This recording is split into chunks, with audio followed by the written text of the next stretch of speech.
Hello, everybody. Welcome to our webinar, Everything You Want to Know About Reviewing for Booklist, but We're Afraid to Ask. There's no need to be afraid. I'm Susan McGuire, Senior Editor for Collection Management and Library Outreach here at Booklist. So before we begin, I want to go over some technical details.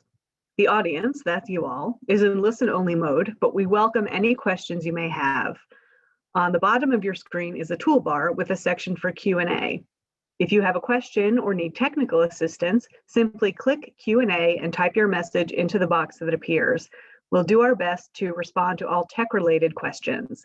And then at the end of our chat, we'll have an opportunity for you all to ask questions, which you can also do in the Q&A box. Links to today's slides will be included in the follow-up email you'll get from Zoom tomorrow. You can also download these materials at any time by copying the URL on the screen up in the upper left-hand corner into your web browser. I'm going to give you a second to do that. All right, that was the second. Here we go. Joining me today to answer all of those Booklist reviewer questions are two of my fellow Booklisters, Books for Youth editor Sarah Hunter and Heather Booth, who edits the audio section. This is all of us at Booklist. We all have different hair now, but here are all the editors. Let me pass the mic over to Heather now. Thank you, Susan. This is Heather Booth here. We're so glad you came to join us here today. This, if we can advance the slide, excuse me. This is what we're going to cover today. Like Susan said, we do want to hear what your questions are, so please do make use of the chat function. There will be a designated time for questions later in the presentation, and we'll follow up with you afterwards. If you have additional questions that we don't address live, we can get back to you in email. Please keep in mind that this is a general overview, not the full course in reviewing. So if you have really specific questions about reviewing specific types of books, an editor can definitely help you get those answered outside of the webinar. All right, what even is Booklist? So we're expecting that some of you may be familiar with Booklist through work in a library, because that's exactly what Booklist is for. As the book review journal of the American Library Association, Booklist connects library and education workers to the books and resources needed to support and enrich their communities. Booklist is a print review journal with online access to reviews through Booklist Online. We review fiction and nonfiction print books, reference books, audiobooks, documentary and instruction videos, and we review content for birth through adults. So pretty much everything you might find in a public library. We also produce webinars, newsletters, the Booklist Reader blog, the Shelf Care podcast, and Book Links, which is a quarterly supplement with classroom connections. We publish 2 issues most months, which comes out to about 22 issues each year. What makes a Booklist review special? So, like all places you can read book reviews, a Booklist review describes and evaluates the book, but our reviews, as demonstrated in this excerpt from a recent review of the day, are crafted in a specific way and for a specific purpose. You can use the link on this slide to read through past reviews of the day and to get a sense of what Booklist reviews sound and look like. While you're reading them, there are 3 qualities to keep in mind. You can copy that link and then here we go. Okay, so yeah, these are the 3 qualities. Susan? Okay, the first is Booklist reviews are the haiku of book reviewing. They are first and foremostly brief. We like to call them the haiku of book reviewing because in 175 or fewer words, our reviews engage the reader, suggest the plot, place the book in context, describe the book's ideal reader, and finally offer a judgment.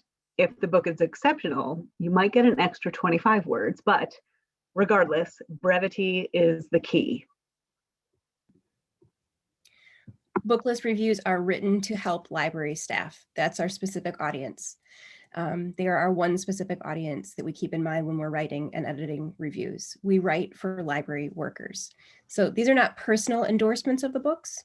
Rather, they are informed evaluations that public and school library staff can use while they're ordering books, creating displays, making lists, and doing reader's advisory.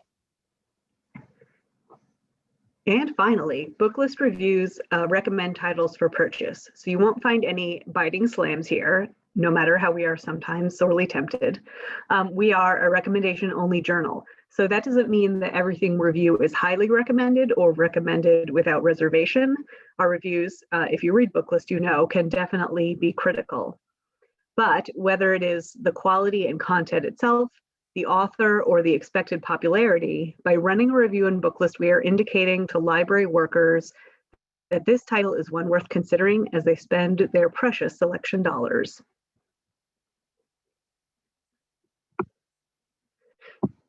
So with those basics covered, we're going to get to the fun part, which is questions. So Heather and I are going to read through some questions that we've received a lot from prospective reviewers, and Sarah Hunter is going to jump in when we say something dumb about books for youth, which hopefully we won't.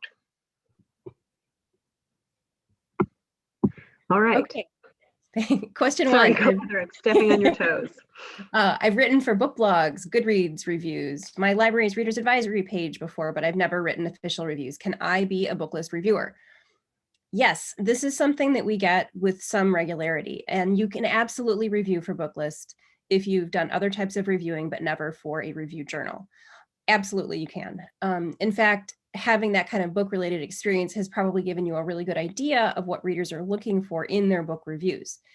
If you are used to writing personal reviews on a blog or a social media site, you'll likely need to massage your reviews a little bit into our shorter form and possibly use less personal language. For example, we would say, this book is highly recommended instead of, I highly recommend this book. So simple tweaks that are not too hard to get behind once you start working through our style. But rest assured, any writing you've done about books will help you as a Booklist reviewer.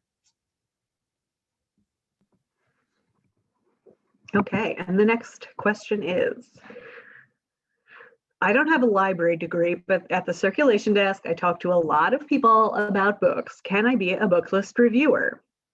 So we expect that some of you watching this webinar have MLS or LTA credentials, which is awesome, but not all of our reviewers do, and that is also awesome. So our goal in soliciting new reviewers is to bring people in who work in libraries and have a passion for helping people find the things they need. And as you all know, the reality is that lots of circulation workers, library aides, and fill in your job title here know a lot about books and what readers are looking for. Booklist can't be its best if we don't have a diversity of perspectives, and we aren't going to let the lack of an MLS stop you from bringing your perspective to our readers. We need you. My favorite authors are James Patterson, Malcolm Gladwell, Rick Riordan, and I'd like to be picked to review their new books when they come out. Is that cool? So I was a reviewer for Booklist for a long time before I started working at Booklist, and I won't lie, it is super, super exciting when you get a big name in your queue or your favorite author shows up there. Unfortunately, that is not what happens most of the time. Booklist editors assign titles to reviewers based on the interests, experience, and backgrounds that you potential reviewers or reviewers share in their application form. And then your editor will do the best job they can to select books for you that they think you will appreciate based on the info that you give. It's kind of like we're doing reader's advisory for reviewers, the same way library workers do reader's advisory for patrons. But you'll be asked to review whichever titles are sent to you. So sometimes that means a really recognizable name that you already know and love, but often it means debut authors, mid-list authors, and topics that are needed in public library collections or expected to be popular in library collections. So the good news in this is that you'll often get the scoop on a really great author who just hasn't hit it big yet, and lucky you get to be one of their very first reviewers.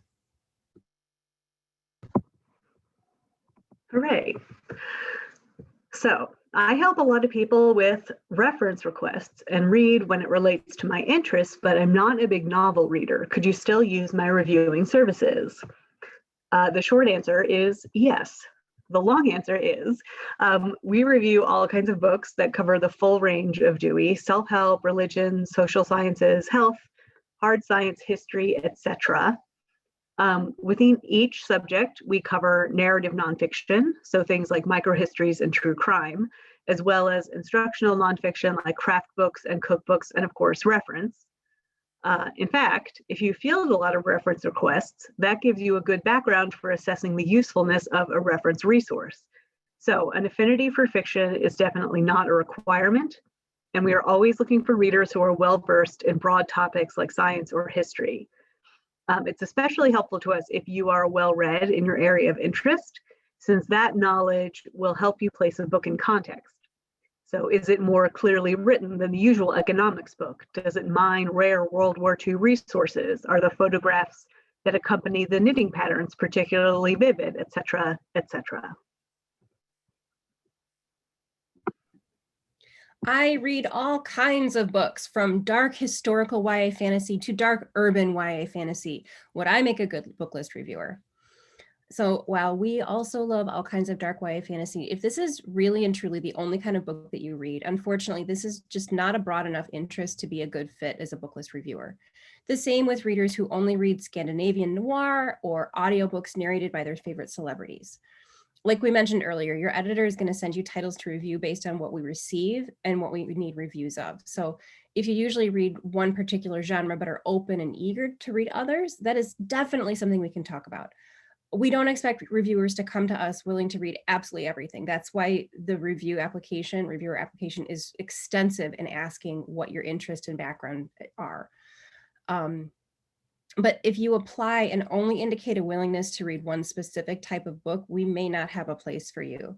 And there are always exceptions, like Susan was just talking about in the nonfiction reference section. Sometimes if you have that, particular science history thing that we need, that may be an exception. But generally speaking, we're looking for people who are open to reading lots of different types of things. Okay, I read a lot, but I've never written reviews before. I'm not sure if I'd be good at it, and I don't know how to start. So the good news is you have already started by being here, so hooray. We take on new reviewers who have never reviewed professionally all the time.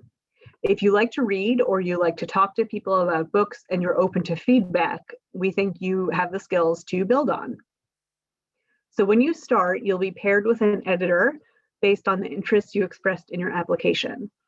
Your first few reviews, your editor will revise and return them to you with suggested changes, pointing out how to improve, condense, or pull them in closer in line with Booklist style while still retaining your voice. And we're always just an email away, and we are here to help.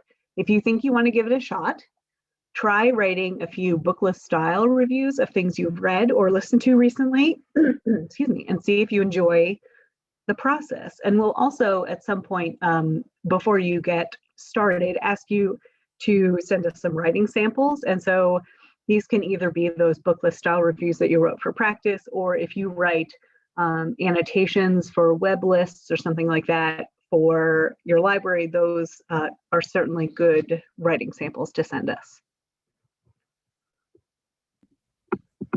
My friend wrote a book. Can I review it when it comes out? No, I hate to be a jerk about it, but it is really in the best interest of neither Booklist nor your friendship for you to review a book by someone you have a personal relationship with. We're sure your friend's book is wonderful, but can you really separate yourself from your friendship to look at it through a Booklist critical lens? It's really a matter of editorial integrity, and Booklist wants to be sure that when we're putting a review out, it's about the book and not about a prior relationship. However, if your friend has written a book, let your editor know, and they'll consider it for review or pass it along to another editor.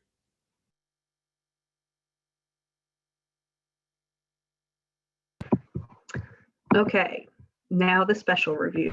How do I know when to give a book a starred review? And can I reject a book I don't like? So this is something that many reviewers, even folks who've been with us for a long time, struggle with. So rejects are sometimes easier to address, so I'll do that first. When a Booklist editor sends you a book, it's because we have selected it from many, many others we receive, and we think that its qualities will make it a good fit for a public library. But we don't actually know until you read the book and tell us. I don't like it is not really enough of a reason to reject a title that an editor has sent you. But I don't like it and would never recommend it to someone because it is rife with harmful stereotypes, or I don't like it because it's a cookbook with limited appeal and poorly written instructions, or it's supposed to help kids learn about geology, but the illustrations were hard to decipher and didn't match the text, or the plot just never came together and the whole thing relied on genre tropes without giving readers that kind of content that readers of the genre really enjoy, etc. Now, that's something we can work with. If you think the book is not recommendable, as in you don't think there's an audience out there for it, so that's not just that you are not the best audience for it, and that a library should not spend their collection development money on it, let your editor know as soon as possible, and we'll work it out. Rejects should be rare and they should be well justified. Stars are similar in that they can be, in that regard, rare and well justified, but they can be harder to pinpoint. Our guideline is the Booklist star indicates a work that is outstanding in its field and that succeeds in doing what the author set out to do. So romance novels are judged against other romance novels, just as literary fiction is judged against similar titles. In the audiobook section, Heather will often tell reviewers that the audio should offer listeners something that they can't get just by reading the book. And for print books, stars should be some of the best material in their class. So just like with a rejected review, you'll have to give your editor some detail about why you want to give a book a star. Did the book give you that feeling in your heart that you get when you finish a really good book that you know is going to stay with you? Great. Think about why that is. Was the information presented in a particularly clear and compelling way? Did this enemies to lovers story have a hugely satisfying emotional payoff? Did the author tackle world building in a particularly vivid way? It should come across in your review that this work is not just good, but it is outstanding. And here's why it's outstanding. And in addition to outstandingness, we'll also occasionally, just to make it more complicated, we'll occasionally give a book a star if it's doing something totally fresh. For instance, a nonfiction book for teens on a topic we've never seen covered in the youth market before. Sometimes these books aren't completely perfect, but they're strong enough and original enough that we star them anyway. And for those of you who read Booklist, you know that a starred review indicates that it is a book that we strongly recommend that readers consider for their collections. And for many librarians, they'll start with the starred reviews as they make their purchasing lists. So if you're reviewing a book that you think belongs in a library more than some others, for a wide variety of reasons, talk to your editor about giving it a star. And the last thing on stars, for now, I guess, it's important to note that your editor has the final say on whether a review is a star or a reject or not, but we definitely take our reviewers' recommendations very seriously. All right, so if you're thinking, this sounds like a great fit for me, but I have limited time for professional engagement like this outside of work time, what's the workload like? What if life gets busy or we have a pandemic and I'm going to miss a deadline? And what would you get out of reviewing for Booklist? So we completely understand how tricky that professional work-life balance can be. So before you commit, here are some things to know. Booklist pays $15 for every review that is published, and reviewers are paid the month after the review is published. So if you're writing reviews in December that are published in January, you would get paid in February. Sometimes editors hold reviews for a future issue. So if that happens, payment is delayed until that review is published. And if you do have a book that you've read and evaluated as a reject, you get $5 for that.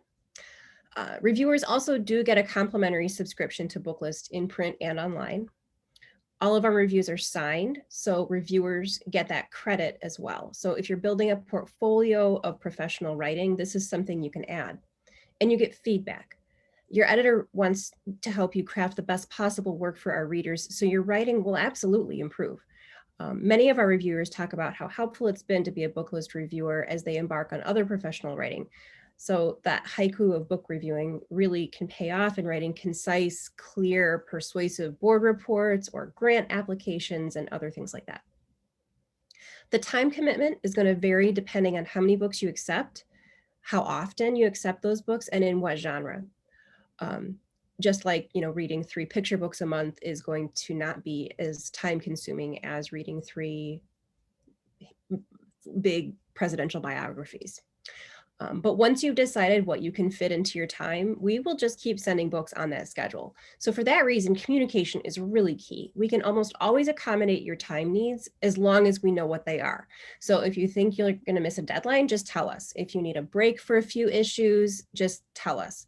Life happens, especially these days. We have all had to flex and roll with the punches. So just keep us aware of what your time needs and conflicts are, and we are absolutely happy to work with you.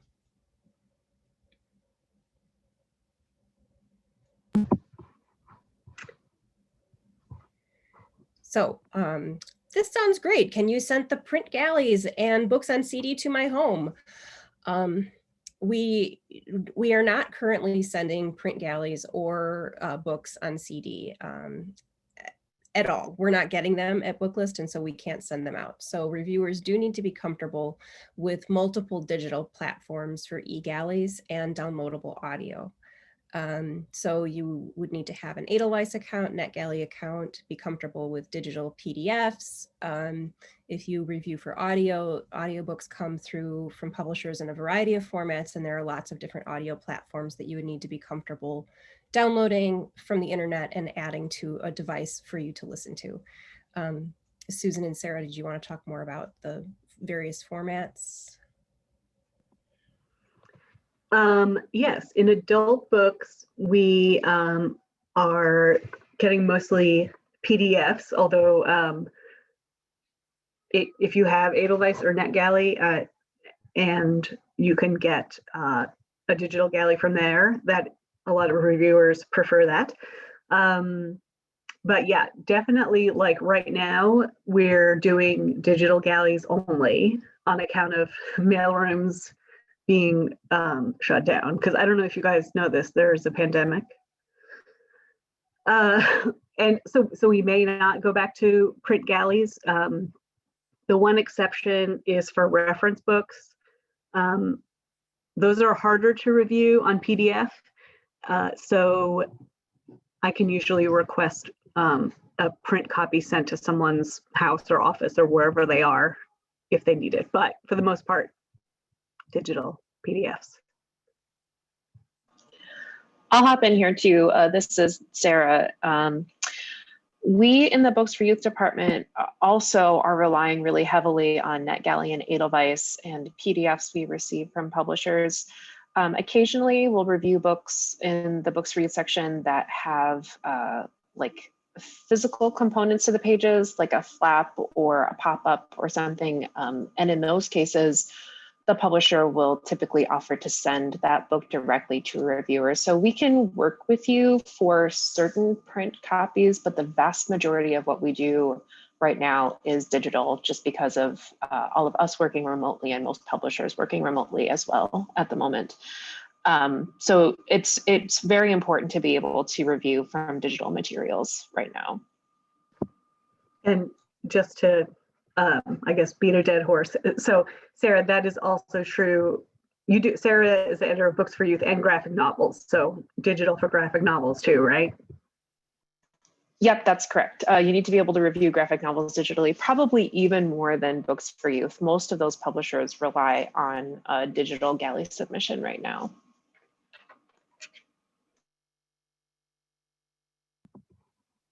And I think, Mel, can you go to the next slide? Okay. So we are ready to open it up to questions from you all. And I know some folks have already submitted questions, so we'll go through those real quick. And then as you think of more, just ask in the Q&A box.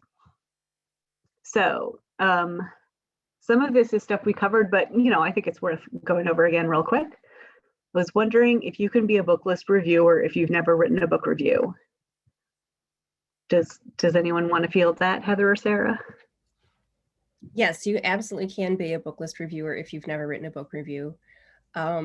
if you are interested in books, if you talk about books with patrons or with friends and colleagues, that's a good place to start. If you write little shelf talkers, if you write copy for your library's newsletter or blurbs for your library's website, all of that is going to give you a good background for how to start. The best suggestion that I have for figuring out if writing in the Booklist style is something that you want to do is to take a look at Booklist reviews. You can go on the Booklist Reader blog and look at the reviews of the day to see some of the best of our reviews, or look through a copy of Booklist if you have a copy of Booklist accessible to you, and then take a book that you've read recently that you like and see if you can review it using that style, using about that number of words, beginning with a bit of a hook, getting into a little bit of description without giving too much of the plot away, and then making an assessment of the book's usefulness for a general reader. So that absolutely you can learn how to be a Booklist reviewer. We all have done it. Yeah. And Heather and I think we both started out as reviewers, and look at us now. And another thing that I like to remind folks who are new to reviewing is that they want to touch on the appeal elements that you may have learned about when you were learning about Reader's Advisory and talking to patrons about books. So basically the kind of stuff that you would put into a book talk is the kind of thing you want to make sure gets touched on in the review. And I think that we also kind of answered the next question, which is how would you recommend that we practice or prepare? I think we covered that. Mm-hmm. Yep. Okay. In case somebody thinks we didn't, go ahead and ask another question and we'll get to that. Yeah.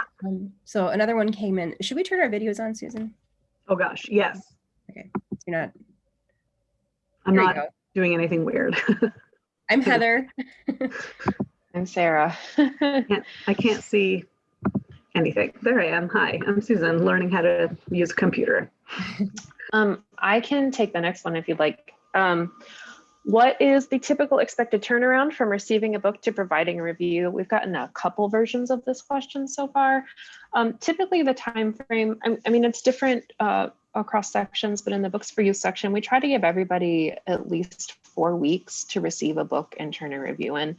And once you turn the review in, it's usually about another month until it appears in print or online, depending on a variety of factors. So I think we mentioned earlier that occasionally a review will be held. Maybe we don't have enough space in the magazine, or it's still really early for that book to come out, and that'll get held a little bit longer. But typically the amount of time you have to read a book, with only a few exceptions, I think, is approximately a month.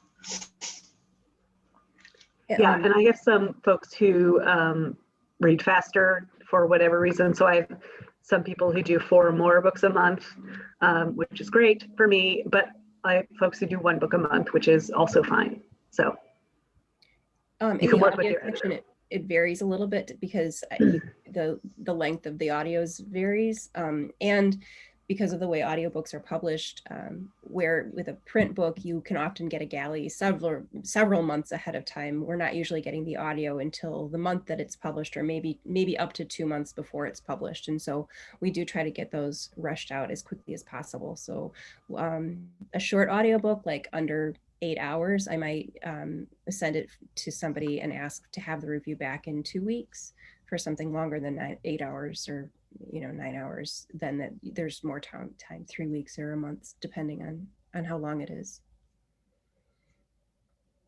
Yeah, and in the Books for Youth section, occasionally we will get a book really late. Let's say it's a really popular author, or the publisher wasn't doing really early advanced review copies. We may send that out for a quick turnaround too, but we would always discuss that with the reviewer before we made a decision to do that. I saw somebody ask a question, I can't find it now, but I'm going to answer it anyway. They asked if you can review for us if you're currently unemployed, and the answer to that is yes. We want people who are coming vaguely from the library and publishing world. So If you have library experience but aren't currently working, that's totally fine. And we ask on the application, we ask where you're working now, but that can be NA if it's not applicable. And I think we've been talking a lot using public libraries as the kind of libraries we're talking about, but we are also working with school libraries and school librarians. And so if your experience in a library is in a school library, then we're talking about you guys too. So yeah. Somebody asks, can you review in more than one category? Absolutely, yes. We have a lot of people that review in a variety of categories. And you can fill out that information out on the application. And that's another question about the application.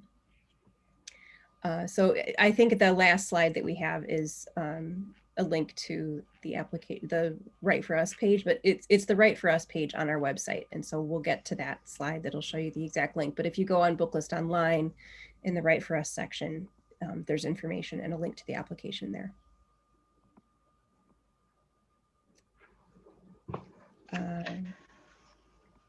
All right, can you review? I've seen. Sorry, Sarah. Go ahead. Oh, yeah, I was about to answer that one. That's okay. Yeah. I've seen us in a couple of questions as well. If you can review for Booklist, if you review for other publications, and the answer is yes. You just have to be really clear with us about what you're reviewing for those other publications. So you can't review the same book for us that you would then review for SLJ. And I think there are some differences between our style and other similar review journals styles, but we can get into that in more detail if you do start reviewing for us once we talk about like the nitty-gritty specifics of what a Booklist review sounds like. It's not that different though. I mean, we really are serving very similar functions. Mm-hmm. Yeah, the main thing for me as an editor is that I don't assign you something that your editor at Library Journal assigned you. So if you review women's fiction for Booklist, maybe you can focus on another subgenre at your other publication. That's generally the easiest way to manage that for everyone. Here's another question. This is a really good question. How diverse are your reviewers? As Indigenous, I wonder whose voice we hear in the reviews. So I think the very frank answer is not diverse enough, and we would like more voices present in the pages of Booklist. I think that the answer is probably always not diverse enough. I think that we are really trying to increase the variety of perspectives that are represented in the pages of Booklist. Yeah, and I think if you are particularly interested in being an own voices reviewer, that's sort of awkwardly put, but you know, the person who asked this question is Indigenous, so if you know, Indigenous or fiction by Indigenous authors is a particular area of interest and you would be an own voices reviewer, definitely let your editor know, and we always have stuff for you. Mm-hmm. Yeah. When we are assigning books to reviewers, we take a lot of things into consideration. But I think most important is what that reviewer is interested in covering. A big part of the work that we do is making sure that we assign books for review to a reader who's really going to be able to appreciate it and bring a lot of knowledge and context to that book. So knowing what cultural background you have, if that's pertinent for our assigning process, is really helpful for us if you're willing to share it. But of course, if you don't want to share it, you don't have to. It's not like if you are a reviewer of an Indigenous background, we're only ever going to send you books by Indigenous authors. That's not what we're going to do. But if that's something that you're interested in doing and you want us to know that as we're assigning books to you, then we will definitely take that into consideration. All right. So here's one that if we don't want to read PDFs, can we purchase the physical books on our own to review? So basically no is the answer, but here's why. Booklist is a pre-pub publication, so our book reviews come out before the book is published, so you wouldn't be able to purchase the book in time to get it reviewed for us. And we just don't want you to have to spend money to review books for us also. But the main answer is because our reviews are pre-pub, so that won't work. I'll add to that and play off of the next question, which is what are some examples of the audiobook platforms? So occasionally, because of the way that audiobooks don't tend to come out very early before, very much before they're published, occasionally I will assign a book to a reviewer and give them a link to download the book, and they say, oh, I actually found it through my library's catalog on Overdrive and I'm going to listen to it that way, or I have a credit on a purchase site and I'm just going to choose to purchase it that way. We don't want you to have to purchase books. We would never ask you to purchase a book to review a book, but I have had on occasion audiobook reviewers choose to access it through a different platform. So the platforms that audiobook reviewers would need to be using would be things like Libro FM. You'd need to be comfortable with a variety of download platforms for just general large file transfers like Dropbox, Box.com, Hightail, WeTransfer. You would need to be able to get audiobooks onto whatever device you choose to use to listen to your audiobooks. For most people, that's going to be a smartphone. And then you would need to work with the restrictions and abilities of your own devices in order to make that happen. Somebody asked about assistance for these downloads. We can offer some assistance, but we can't offer a lot of assistance, probably like the way many of you handle patron requests for tech help in libraries. We can get you started, we can get you moving, we can offer the tips that we have, but a lot of it has to be done by the reviewer because your devices are different from what we have and we aren't able to troubleshoot specific problems and nuances of all of the different platforms and devices that you're going to be using. One question caught my eye here. If you regularly nominate books for the library reads list, is there a conflict of interest, or is there just no problem doing both? And the answer is there's no problem doing both. Yeah, and if you read something that you love and want to nominate for library reads, then that's totally okay. Library reads and Booklist are they have an overlapping audience, but they're separate. So yeah, no conflict. Unless you know the author. If the author's your mom, then no. I've seen a couple of questions pop up about time commitment again, and I just want to clarify that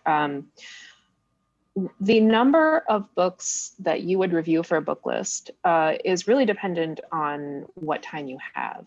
We have some reviewers who only do one book a month because that's what they have the time for.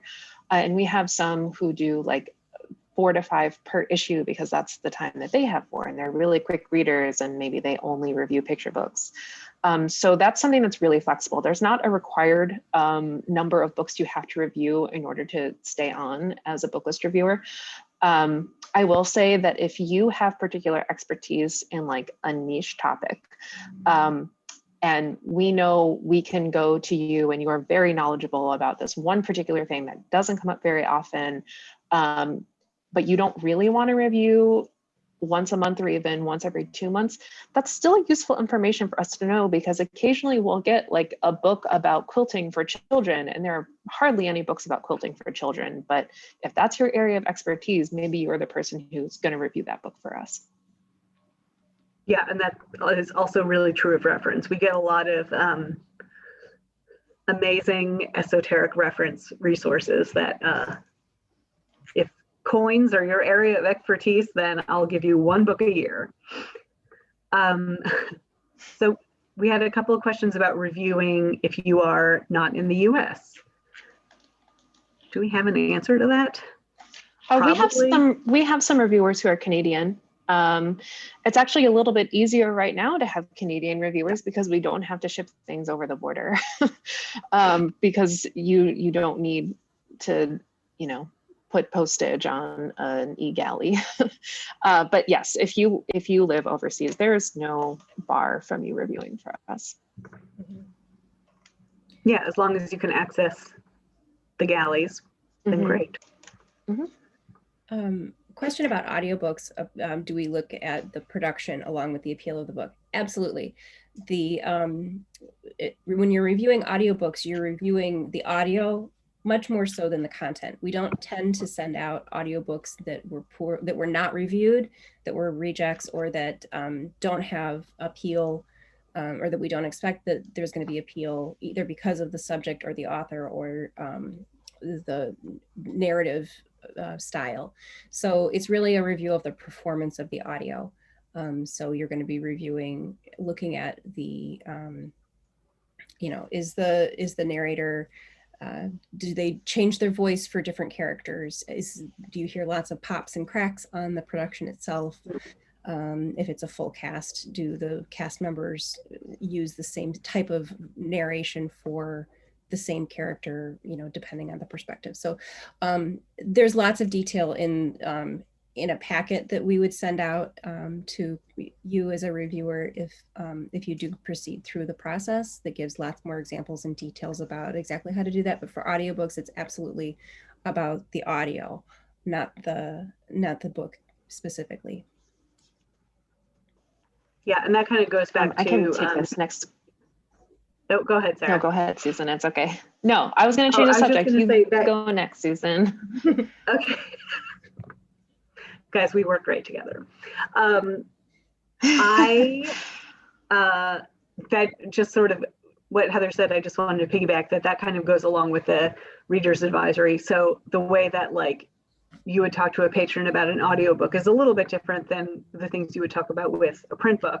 So that's the kind of stuff you need to take into consideration for the review. And I think that's true of graphic novels also, like you're addressing the artwork and picture books. Yes. And books with art. Yeah. It's really important to consider what, the entire work itself. So if you're reviewing a biography, for instance, you're not just going to talk about the life of the person the biography is about. You're going to talk about the narrative style and how well researched it is, and whether the illustrations did a good job of capturing that particular person's life. So we're really thinking about what is going to help a librarian talk about that book to their patrons or make a decision about whether they want to include it in their collection. Is it okay if I move on to another topic? Yes, please do. Sure. So there have been a couple of questions about this. I think I answered one directly in the Q&A, but just to reiterate, our going rate for book reviews is $15 per review. And if you do decide to reject a book, there's a $5 reject fee. So you don't, spend all that time reading a book and get nothing for it. And we also, the method of payment, I think someone asked about that. We have direct deposit. We can mail a check. We are in Chicago where mail takes forever. So that's something to consider. But yeah, basically direct deposit or a check. Right. And also, just in case this got lost earlier, you are paid upon publication of the review, not when you turn it in. And that's something that we get a lot of questions about after people start. So it's useful to know that up front. Someone asked if they work in an academic library. Yes, you can definitely review for us. It will be really different from the kind of reviews you see in Choice or other publications geared toward academic libraries. So you'll have to sort of put on your leisure reading hat. But especially a lot of my reference reviewers work in academic libraries, and you're absolutely welcome, and we love you. Is that too strong? A couple people have asked about if we could go over the haiku of book reviewing again. So we've kind of stuck with this because of the brevity of the review.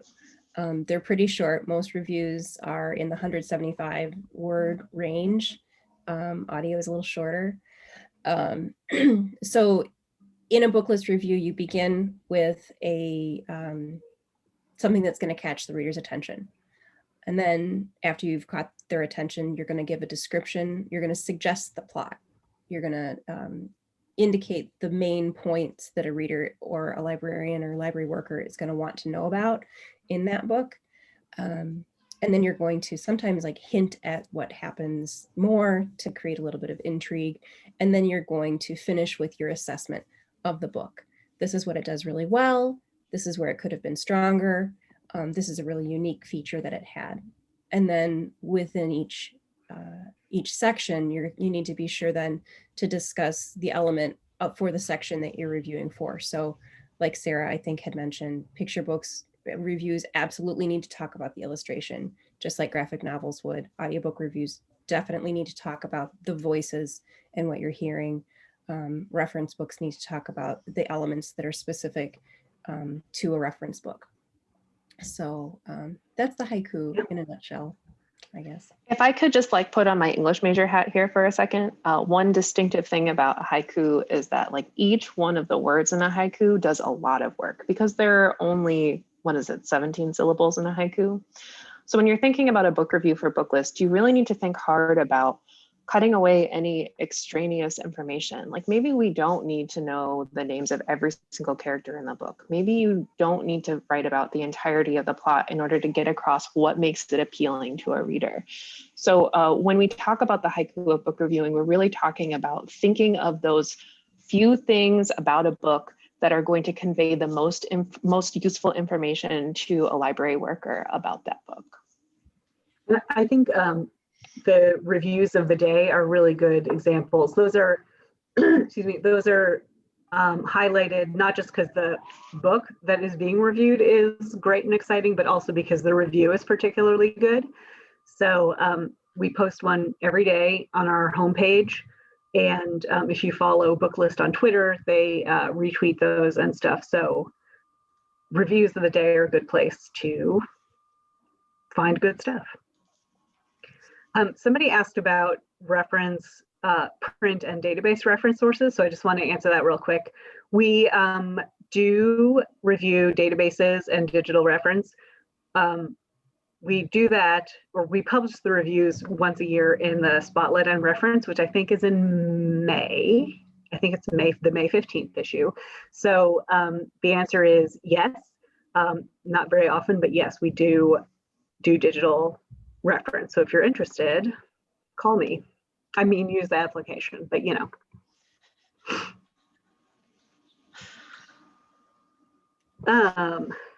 If you review books via NetGalley, can we get your request approved? The answer is sometimes. We have to ask the publicist for the publisher to do that. But you know, if you are reviewing it for Booklist, we'll say, this person's reviewing it for Booklist, so please approve their request. Usually that works. Yeah. And if it doesn't, we'll send you a different book.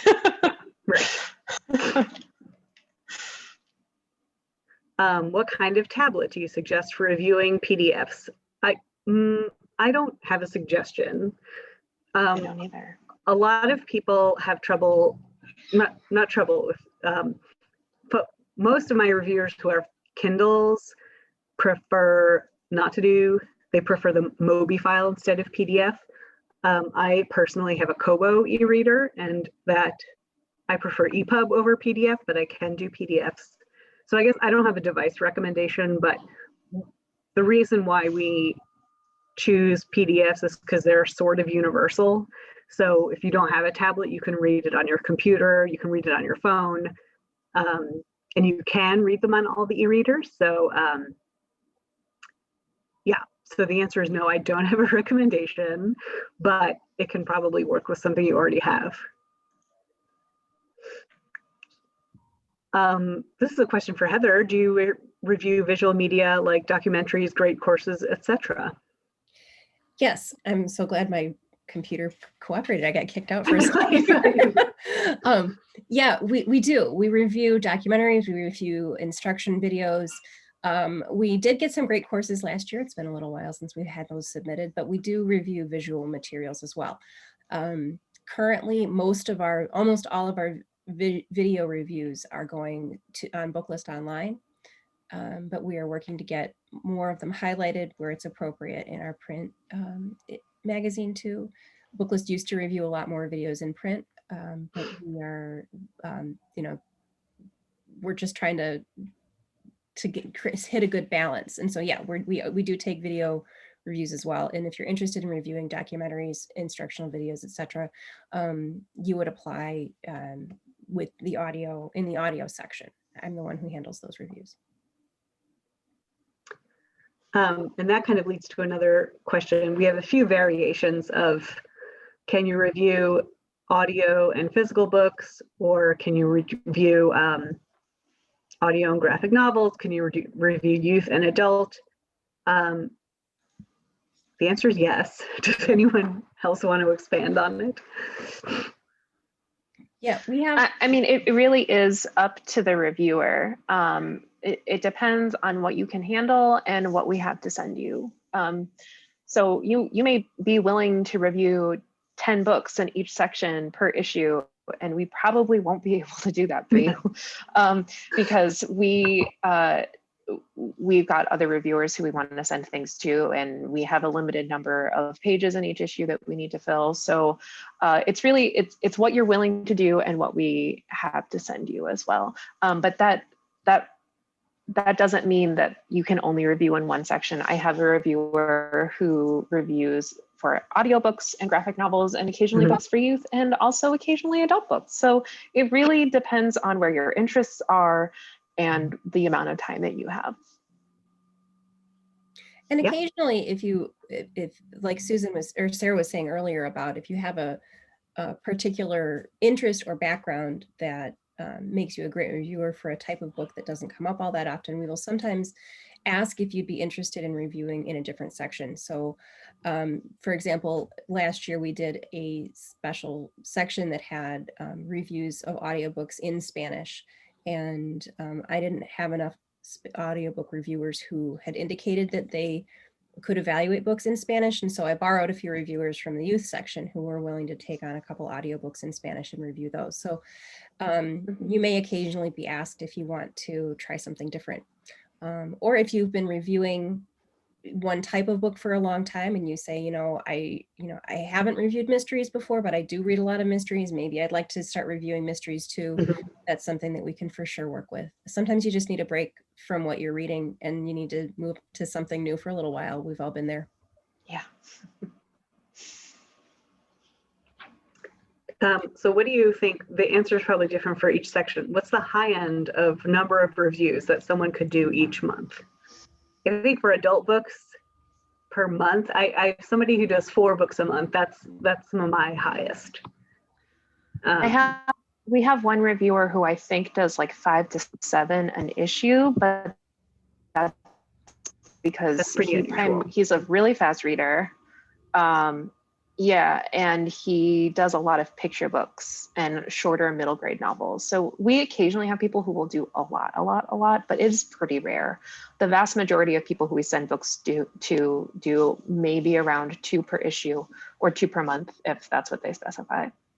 Yeah, and for audio, I would say 4 per month that's pretty much the max for a typical reviewer. We do have a few, like Sarah was saying, who review more. But that's in the case of audio, that's because that's kind of what they do. As they're not necessarily working another job at them, so reviewing can take up more of their time. There's one more question about PDFs that I want to address maybe differently than the questioner intended, but can PDFs be read on multiple devices versus restricted to a single device? Most publishers will send us unrestricted PDFs. So yeah, you can, if you start it on your computer, you can finish it on your Kindle or whatever it is. But I want to make sure that we say that digital galleys are, we treat them like we do print galleys. So, they're meant for review purposes only. So, if you get a book that you think like your mom's really going to be into, which I frequently do, then you make a list for your mom to check out from the library later. Like, you can't just be sending the PDFs out into the world. And this is for a lot of reasons, but if for no other reason than if a publisher discovers that Booklist reviewers are doing it, they're not going to send us any more galleys, and that's not what we want. Yeah. So that's me getting tough. And then this last question, I think, probably segues really well into the end of our presentation. Let's do it. So our last question here is what the application process is like. And we have a Google form on our website. It is, I don't have the page pulled up right now. Does somebody else have it handy? We have a Google form, which is pretty extensive. It's in the last slide? Yeah. Okay, why don't we get through what we need to get through, and then we can talk about the application. Okay. All right. So tomorrow, all of you attendees will receive an email containing links to today's slide presentation. I don't know if we have a certificate of completion for this one, but you'll get a link to the recording, certainly. For more about Booklist webinars, be sure to visit booklistonline.com/webinars, where you can view archives of past webinars and register for upcoming ones like the ones you see here. And I also want to drop a plug for RUSA's Book and Media Awards, which will be held online tomorrow. And if you go to ala.org/RUSA, you can register for that free award party.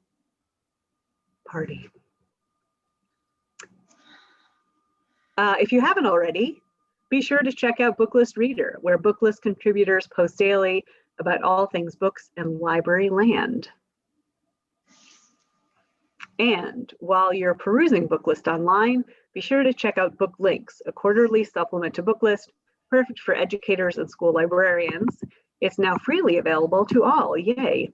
To start reading, just click on the cover image located within the left column of the homepage. And if you're not yet a subscriber, you can pair the page-by-page reading experience of print with the convenience of online access at booklistonline.com and lock in print, online, digital, and archive access by taking advantage of the special webinar offer to get Booklist for only $75, or become a reviewer and you'll get a free subscription. Thank you for joining us for today's webinar. This, the URL here is a link to the application, and it's, like Sarah said, it's a Google form, and you'll just sort of fill it out as you go. And you can email us if you have any questions. Check out the website. Sarah and Heather, do you have anything you want to throw in at the end here? All of our email addresses are on the Booklist page, the staff page. Yeah. And then also, once you fill out the application, the process from there is that if you meet, if you are what we're looking for in terms of like we were saying earlier, unless you're somebody who will only review this one very, very narrow type of book that where we can't meet your interests and needs, an editor will get back to you in the section that you express interest in. Because we're doing this big call out for reviewers right now, it may take us a little while to get back to you. So if you feel like you have not been addressed in a timely manner, you can for sure send us an email and we will talk to you about that. Sarah, do you have anything else? Yeah, so in the application, which is a Google form that you can fill out, there are a lot of questions about your preferences. And it is extremely informative for us to have as much information about your preferences as possible. So there are a lot of questions to answer about whether you like to review fiction or nonfiction or picture books or graphic novels and in what genres. And there are a few open-ended areas too where you can get into more specifics about what you like or don't like. And I would really encourage you to answer those particular questions in detail, because as I said before, the more information we have about you, the easier it will be for us to match a book to your interests and a big part of the work we do is finding the right reader for the right book, because often the right reader for the right book is going to be able to write a review that speaks to those qualities that a librarian can use to match that book with another right reader. So Yeah. please do be sure to answer those as fully as possible. Reviewers advisory is what we do. All right, so thank you everyone for attending. Thank you for all of your good questions. And this concludes today's webinar. Thank you. Bye, everyone. Bye.